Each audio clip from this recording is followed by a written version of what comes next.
sobre uma igreja viva, que é a igreja de Tessalônica. A igreja criou um impacto muito grande e, diante desse impacto que ela criou, ela virou um modelo de igreja, né? Através do seu testemunho. Mediante isso, nós vamos falar um pouco a respeito dela. E hoje, na quinta-feira, vamos dar seguimento. Próxima semana, vamos falar sobre a primeira e segunda epístola de Paulo ao seu filho na fé, Timóteo. Vamos louvar o 24, em nome de Jesus. No Pentecoste sucedeu o que Jesus falou.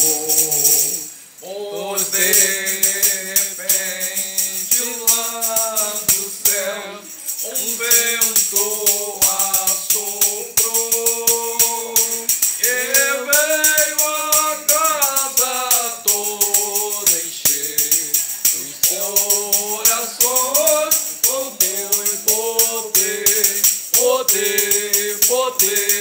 poder pentecostal. Ó, vem nos chamar, também nos renovar. Ó, vem, ó, chama divina, teus servos batizar. Em cada eu vejo a preciosa luz. O preceptor que veio ficar aos servos de Jesus. Foi o fogo santo do Senhor que hoje encheu com meu vigor. Poder pentecostal. Vem nos inflamar, também nos renovar. Ó, vem, ó, chama divina, teus servos batizar. E começarão a falar bem perto de você.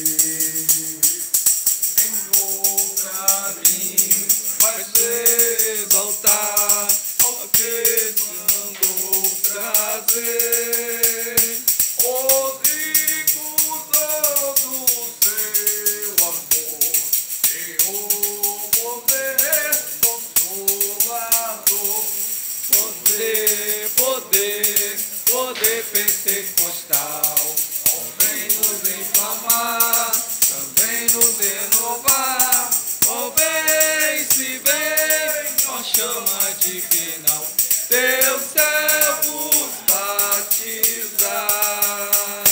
E quem deseja receber essa água salutar, profetiza ao que crê e humilde será.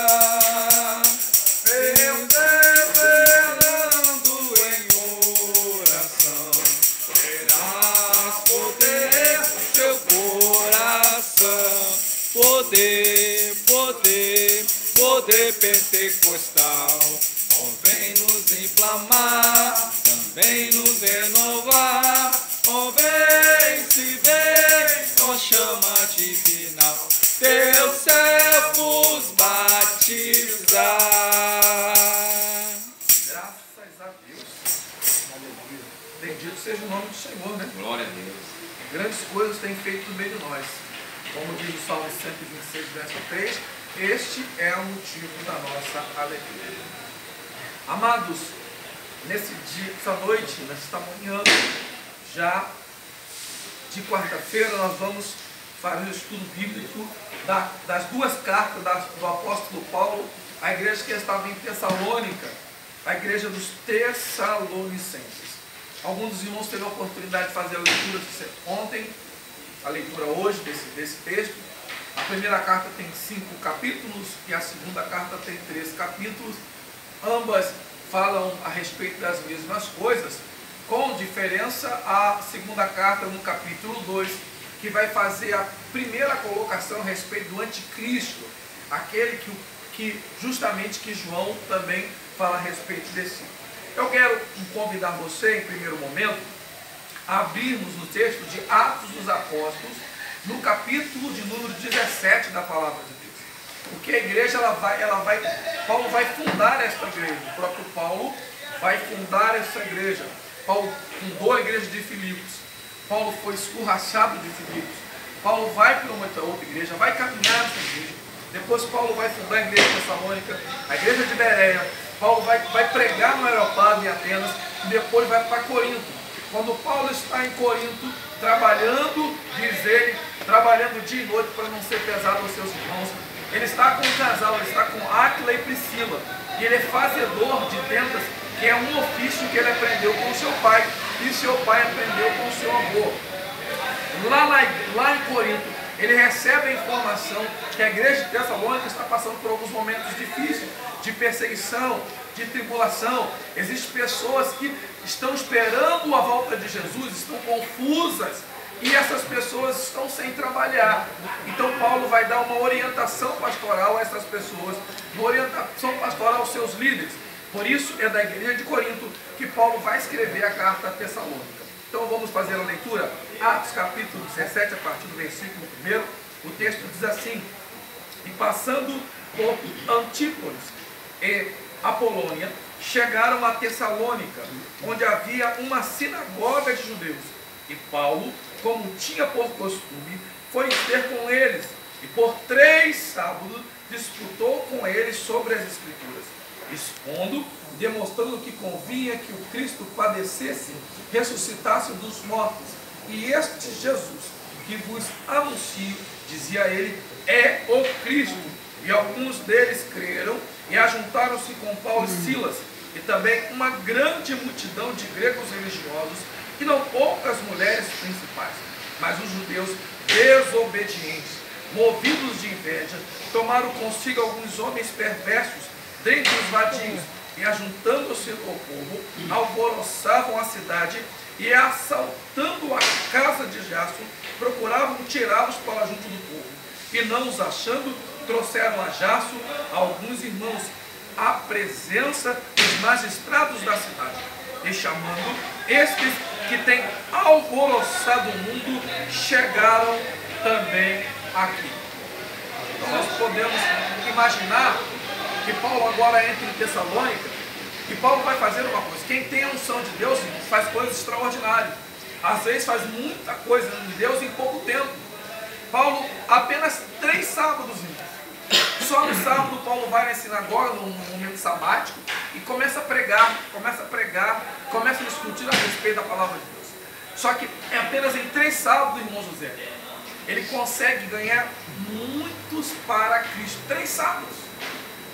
Pequeno momento, ele prega a palavra de Deus. E ao pregar a palavra de Deus, existe uma divisão entre o povo. Primeiro, os judeus não querem que Paulo pregue. Por quê? Porque Paulo tem a unção de Deus. Paulo tem o discernimento de Deus. Paulo tem intrepidez. Paulo tem a ousadia. Paulo tem a capacidade espiritual para pregar aquele evangelho. Muitas pessoas aceitam Cristo Jesus. Os judeus estão com inveja. Assim como os sacerdotes no tempo de Jesus, assim como os escribas no tempo de Jesus, assim como todos aqueles que tinham inveja de Jesus, os judeus estão com inveja, porque eles pregam todo sábado. Ninguém aplica-se a fazer aquilo que pregam. Mas quando Paulo prega a unção do Espírito Santo, a renovo, a libertação, a transformação, a conversão de almas para Cristo Jesus. E Paulo aprende com Jesus. E eu quero compartilhar qual é a grande força da pregação de Paulo, que é o poder da pregação de Jesus. Jesus sentou para aprender, levantou para ensinar, mas antes de levantar para ensinar, ele vive. Então Jesus aprende, vive e prega. Por isso a Bíblia diz que a pregação de Jesus não é igual aos fariseus, dos escribas, dos saduceus, porque a sua palavra tem autoridade. Por que Jesus tem autoridade, Paulo tem autoridade? Porque aprendeu e viveu o que aprendeu. Quem aprende e vive o que aprende tem autoridade para poder ensinar depois. Aleluia. Então nós aprendemos uma regra com Jesus e com Paulo: pregue o que você vive e viva o que você prega. É a primeira coisa que a gente aprende aqui no texto passe a viver o que você prega. A primeira coisa importante é essa aqui, que a gente aprende com Paulo e aprende com Jesus. Mas vamos no texto, porque o importante do texto está lá em Tessalonicenses. Vamos aos Tessalonicenses, para nós ganharmos tempo. O senhor aprendeu também, né? Isso, a gente aprende. Aqui a gente tem uma coisa... Lembra da mulher? A gente Lembra aprende. daquela mulher que falou com você? Isso, a gente vai aprendendo com os irmãos. E a gente vai aprendendo com os irmãos também. Os irmãos aprendendo. Vão aprendendo, a gente vai aprendendo, vai falando de Jesus. Capítulo 1 da carta aos Tessalonicenses. Já sabemos que a igreja foi fundada por Paulo. E agora vamos verificar outras coisas do texto sagrado da palavra de Deus. Vamos lá. Primeiro ponto a dizer para os irmãos sabe, a gente já falou que tem cartas que foram escritas pelo próprio Paulo, cartas de punho. E tem cartas que Paulo pediu que alguém pudesse fazer. Paulo dita e alguém escreve, um dos seus discípulos, um amanuense, vai escrevendo isso. Agora, essa carta aqui, me parece que o próprio Paulo também escreveu. Você que não teve tempo de ler, a gente vai ler junto. Segunda carta dos Tessalonicenses, vamos lá. 2 Tessalonicenses, capítulo 3, versículo de número 17. Quem pode ler para a gente? 2 Tessalonicenses, capítulo 3, versículo 17. Me parece que o próprio Paulo escreveu essa carta de próprio punho. Quem achar pode ler. Saudação da minha própria mão, de mim, Paulo, que é o sinal em todas as epístolas. Assim escreveu. Olha só, então Paulo escreveu de próprio punho, né? Ele não ditou para alguém escrever.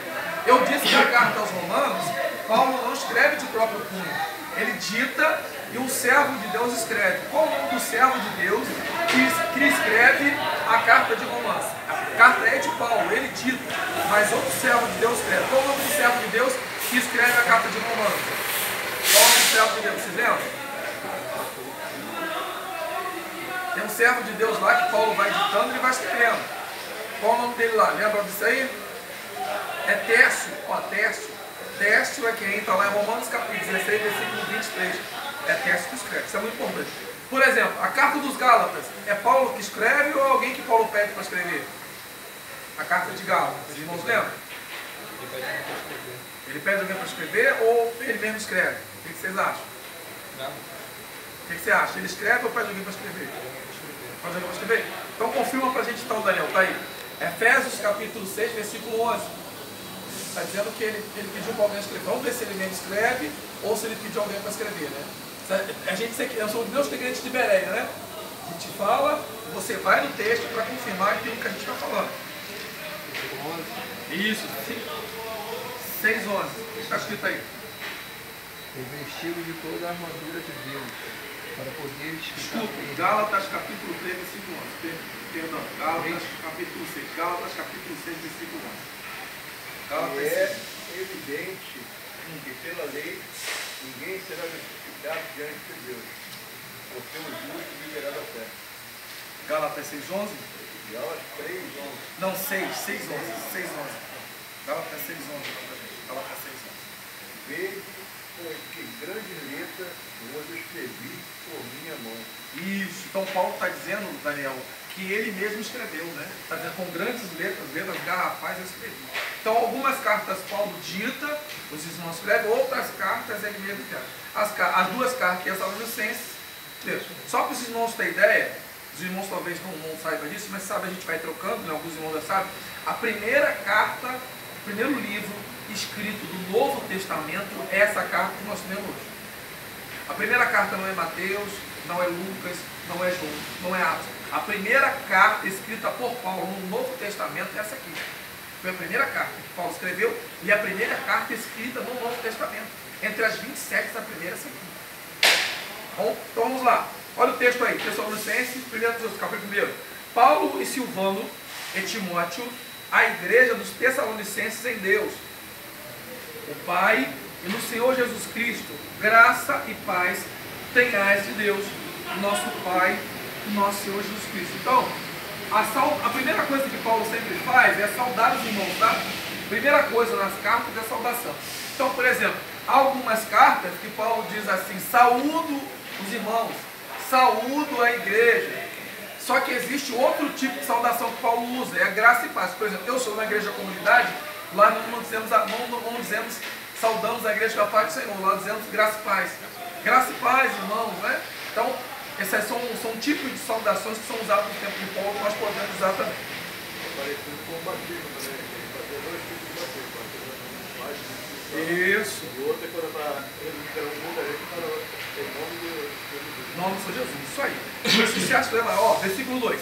Sempre damos graças a Deus por vós todos, fazendo menção de vós em nossas orações, lembrando-nos sem cessar da obra da vossa fé, do trabalho da caridade, da paciência e da esperança em nosso Senhor Jesus Cristo, diante do nosso Deus e Pai.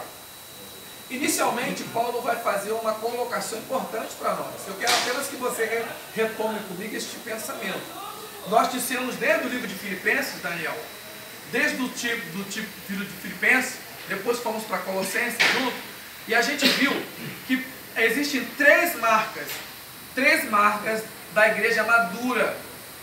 Três marcas da igreja madura. Uma igreja madura, ela tem três marcas. E aí Paulo está falando que a igreja de Colossenses também é madura, porque ela tem as três marcas da maturidade cristã. Quais são os nomes das três marcas da maturidade cristã que está em Filipenses, em Colossenses e agora encontramos aqui em Tessalonicenses? Três marcas. Lembra que Corinto não tem essa marca. Corinto não cresceu. Os crentes de Corinto não são maduros. Eles são crianças. Por isso Paulo diz, eu tenho que dar leite materno, que vocês não são espirituais. Vocês não são maduros, são crianças espirituais, comparado à criança. Então, quais são as três marcas da igreja madura? Amor, perseverança e fé. Amor, perseverança e fé. Perseverança e esperança. Isso aí. Mas não acertou. Então Paulo está dizendo aqui, ó, lembrando sempre da vossa oração, da vossa fé, do trabalho da vossa caridade, que é o amor, e da paciência na esperança. Então as três marcas da maturidade cristã da igreja, que está madura, essa é a fé no Senhor inabalável, não a fé inconstante, mas a fé inabalável, o amor para com Deus e para com os irmãos, e a esperança de quê? Qual a esperança? Isso, essa esperança do retorno de Jesus, voltar para levar a igreja para viver com ele. Então Paulo está dizendo isso. Versículo 4. Sabendo, amados irmãos, que a vossa eleição é de Deus, porque o nosso evangelho não chegou a vós somente em palavras, mas também em poder e no Espírito Santo, e com muita certeza, como bem sabeis, quais fomos entre vós por amor de vós. E vós fostes feitos nossos imitadores e do Senhor, recebendo a palavra em muita tribulação, com gozo no Espírito. Agora Paulo, ele vai evidenciar algumas coisas. Primeira coisa que ele vai evidenciar, ele falou que a igreja é a igreja que tem as três marcas, fé, amor e esperança. Segunda coisa que ele diz, vocês são eleitos de Deus. Foram eleitos por Deus. Ele diz, por que vocês foram eleitos? Porque vocês têm maturidade espiritual. E por que vocês têm maturidade espiritual? Porque quando eu preguei para vocês, eu não preguei com sabedoria humana. Não é porque a minha capacidade humana, não é o quanto eu estudei, não é o quanto eu posso ter me preparado, não. A minha intelectualidade não salva. E aí eu quero fazer menção a uma palavra, o pastor conhece, talvez alguns aqui que não são assembleanos conhecem, ou um grande mestre da Assembleia de Deus que partiu para o Senhor, dorme no Senhor desde o ano passado. O nome dele é pastor Antônio Gilberto, um grande mestre que fez muitos mestres na Assembleia de Deus. Pastor Antônio Gilberto tem uma frase que eu guardei, é uma frase que guardei no meu coração. Ele disse assim, escute bem, ele disse assim, não é de forma nenhuma o bom português do pregador que salva o pecador. Ele diz, o bom português do pregador não salva o pecador. Paulo Antônio Gilberto está dizendo que independente da sabedoria e da capacidade de falar, não vai fazer diferença. Ele está querendo dizer que faz diferença ao Espírito Santo. Ele está dizendo que vai fazer a diferença a unção do Espírito Santo na vida de quem está pregando, na vida de quem está falando. É que vai converter o pecador, é que vai libertar o pecador, é que vai transformar a vida dele de uma vida errônea, de uma vida de pecado, de trevas, de uma vida de luz, de uma vida de santidade. E ele disse, não é o bom português do pregador que salva o pecador. Ele diz, a única coisa que o bom português do pregador pode fazer é salvar a reputação própria. Mas ele não converte, mas não salva, não transforma e não liberta. Paulo está dizendo aqui, não é com intelectualidade humana, capacidade humana que eu cheguei até vocês. Ele está dizendo, é a unção do Espírito Santo que está sobre a minha vida, que fez com que vocês atentassem para a palavra de Deus e obtivessem a salvação e a libertação. Então Paulo está dizendo, na igreja de vocês, pela palavra pregada pelo Espírito Santo, houve um avivamento. Avivamento, ele está dizendo, é poder do Espírito Santo. Aleluia. Avivamento é o poder do Espírito Santo. Ele está dizendo, porque quando eu preguei para vocês, o Espírito Santo falou tanto no coração de vocês que trouxe vocês da treva para a luz, vocês se converteram. Ele disse, houve um impacto. A palavra, quando chegou de vocês, trouxe um impacto em vocês.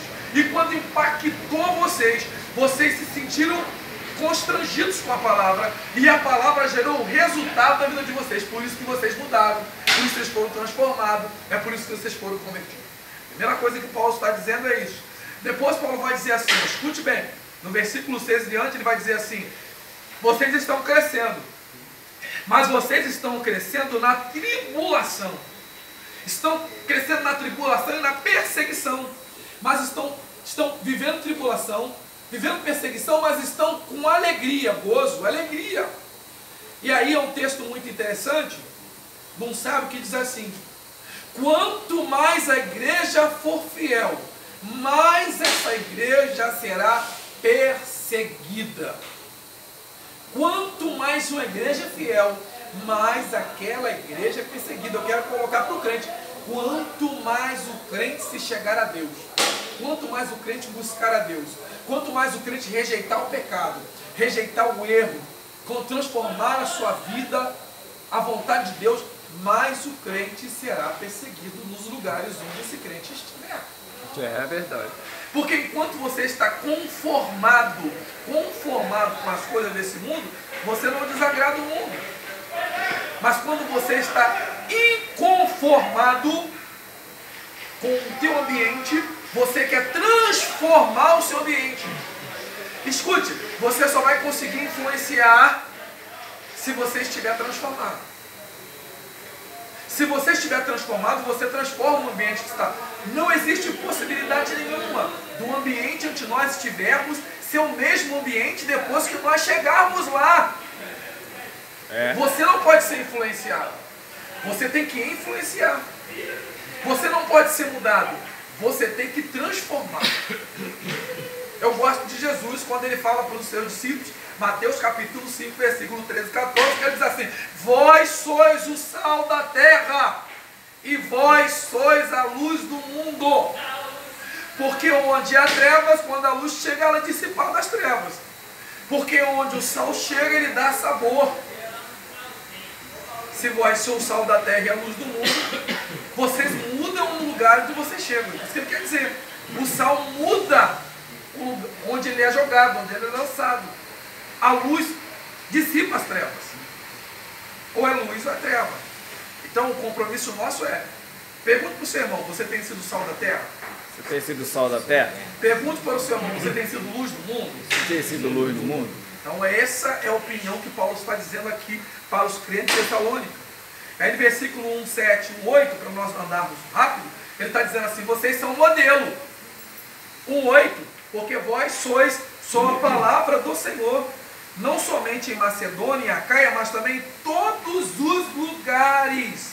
A vossa fé para com Deus se espalhou, de maneira que já dela não temos necessidade de falar coisa alguma, porque eles mesmos anunciam de nós qual a entrada que tivemos para convosco, e como dos ídolos nos converter a Deus, para servir a Deus vivo e verdadeiro, e esperar dos céus a seu Filho, a quem ressuscitou dos mortos, a saber, Jesus, que nos livra da ira futura. O que Paulo está dizendo? Ele está dizendo, vocês são modelo.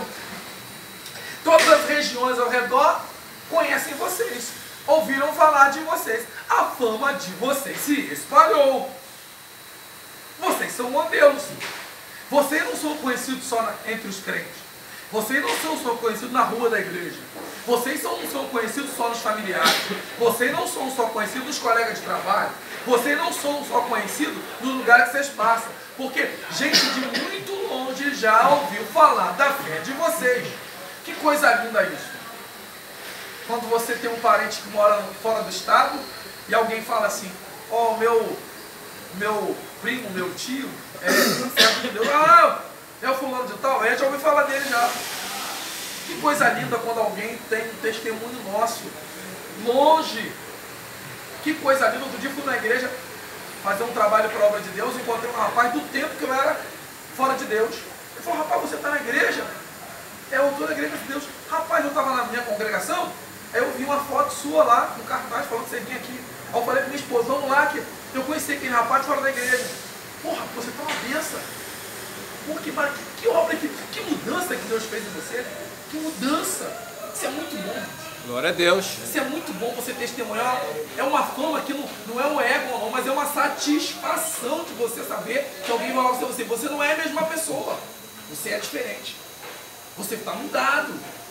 É isso que Paulo está dizendo que está acontecendo com os crentes da igreja de Tessalônica. É isso que Paulo está dizendo para nós. Ele diz, vocês largaram a idolatria. Vocês largaram ídolos.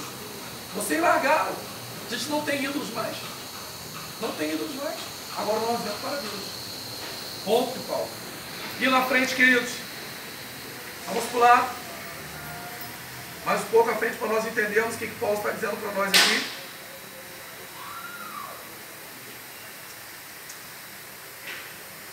Aí Paulo dá continuidade no capítulo 2.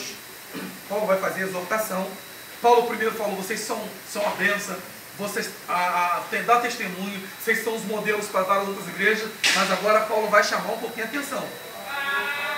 Né? Paulo consolou e edificou, agora ele vai exortar. Olha Paulo dizendo, porque vós mesmos, irmãos, bem sabeis que a nossa entrada para convosco não foi em vão, mas havendo primeiro padecido e sido agravado em Filipos, como sabeis, tornamos ousado nós a Deus para vos falar o evangelho do Deus com grande combate. Aí Paulo está fazendo uma defesa, tá, irmãos? Paulo está fazendo uma defesa. Paulo vai se defender, porque alguém vai dizer assim, Paulo, o negócio de Paulo é ganhar dinheiro. Isso acontece, né? O negócio de Paulo, Paulo só está aqui para ganhar dinheiro. E nada, Paulo só quer criar fama. Paulo quer ganhar dinheiro com a obra de Deus. Aí Paulo vai ter que chamar a atenção deles com relação a isso, para dizer, ó, eu sou alguém que fui chamado por Deus. Eu bem poderia ter de vocês o meu sustento, mas de forma nenhuma eu fiz isso. E aí a gente vai ver que Paulo realmente está dizendo que ele viveu uma vida realmente voltada para o Evangelho. Lá em 2 Tessalonicenses capítulo 3, venha comigo. 2 Tessalonicenses capítulo 3. Paulo vai chamar a atenção de alguns ali com respeito a isso que estamos falando. 2 Tessalonicenses capítulo 3, ele diz assim, ó, no demais, irmãos, rogai por nós, quer dizer, orai por nós, para que a palavra do Senhor tenha livre curso e seja glorificada também entre vós. E para que sejamos livres de homens dissolutos e maus, porque a fé não é de todos, mas fiel é o Senhor, que vos confortará e guardará do maligno. E confiamos de vós no Senhor, que só fazeis como fareis o que vos mandamos. Ora, o Senhor encaminha os vossos corações na caridade de Deus e na paciência de Cristo. Mando-vos, porém, irmãos, que em nome do nosso Senhor Jesus Cristo, que vos aparteis de todo irmão que andar desordenadamente e não seguindo a tradição que nós deixamos para vocês. Porque vós mesmos sabeis como convém evitar-vos, porque não nos ouvemos dissolutamente de vós. Nem de graça comemos o pão com homem algum, mas com trabalho e fadiga, trabalhando dia e noite, para não sermos pesados a nenhum de vós. Não porque não tivéssemos autoridade para vos dar de nós mesmos o exemplo para imitarmos. Então, Paulo está usando esse texto para dizer o seguinte, gente, ó, o que está acontecendo aqui, irmãos? O que está acontecendo aqui? Jesus morreu, ressuscitou, foi o assunto ao céu. Jesus disse que estava voltando para buscar, lembra? Ó, daqui a pouco eu estou voltando com o Pai para buscar vocês. O que aconteceu aqui? 40, 50 anos já se passaram. Então tem gente que está perdendo a esperança. Perdendo a esperança. Vocês lembram de Atos Apóstolos? Todo mundo vendeu as suas terras, vendeu os seus bens e juntou a igreja. Só que agora, o tempo está passando, o pai morreu, o avô morreu, todo mundo esperando por Cristo e Cristo não voltou. Tem algumas pessoas que dizem o seguinte, ó, nós vendemos nossos bens, nós não temos como se manter, agora a gente vai na casa do pastor Júlio no domingo almoçar, vamos na casa do obreiro Daniel na segunda tomar café, vamos na casa do Arnaldo comer um bolo na terça, que a esposa dele faz, na quinta vamos na casa de José, e os irmãos estão vendo assim, pastor. Cada dia na casa de um. Não, a gente tem que esperar Jesus voltar. Como a gente não, Jesus vai voltar amanhã depois, a gente fica, os irmãos ficam ajudando o outro. Aí Paulo falou, calma aí. Se eu, que sou missionário, que tenho respaldo na palavra para ser ajudado por vocês, não missionário, por que vocês que não são missionários, são locais, têm que viver às custas dos outros? Não. Isso não é de bom gosto, não é evangelho. Evangelho não é isso. Vocês têm que trabalhar. Eu dei o exemplo. Montei tenda com Áquila e Priscila para não ser pesado os irmãos. Então por que vocês estão sendo pesados? Ele está dizendo, irmãos, não é assim. Então, quem trabalhar, come. Quem não trabalhar, não come. Porque desde o Gênesis disse que nós comeríamos do fruto do nosso trabalho. Então, olha só, não deixa essas coisas continuar acontecendo, não. Porque isso não é lícito que aconteça. Se alguém tiver alguma dificuldade, ajude. Não feche o coração. Mas a pessoa não pode viver a vida toda dependendo do fruto do trabalho do outro. É. Paulo está dizendo isso aqui. Porque eu dei o exemplo para vocês. Se eu sou exemplo, é como Paulo diz, sejam meus imitadores, igual eu fui de Cristo. É isso que Paulo está dizendo para nós, esse texto aqui. Então, que esse texto possa servir de base para nós começarmos o nosso estudo sobre Tessalonicenses. Aí Paulo vai fazer algumas defesas, na quinta-feira eu vou falar, porque Paulo vai dizer o seguinte, irmãos, olha só, eu vou usar alguns exemplos para dizer como é que eu sou com vocês. Primeiro, eu sou como uma mãe. Você já nunca deve ter ouvido de Paulo dizer, eu sou como uma mãe para vocês. Por que Paulo disse, pastor, que ele é como uma mãe? Dizendo porque eu sou zeloso, uma mãe é zelosa, eu trabalho com ternura e com doçura. É assim que eu acho com vocês. Agora, ao mesmo tempo que eu sou uma mãe, eu sou um pai. Paulo falou, eu sou um pai também. Por quê? O pai age com firmeza e com autoridade. Enquanto a mãe é doce e amável e zelosa, o pai é firme e tem autoridade sobre o filho. Ajuda um pouco, cede um pouco, segura um pouco mais. Esse que o Paulo está falando. A mãe é de um jeito, o pai é de outro. Os dois são importantes para a criação dos filhos. Então Paulo está dizendo, vocês são como se fossem meus filhos. Eu trato vocês como o pai trata e como a mãe trata. É isso que a gente vai estar vendo na quinta-feira.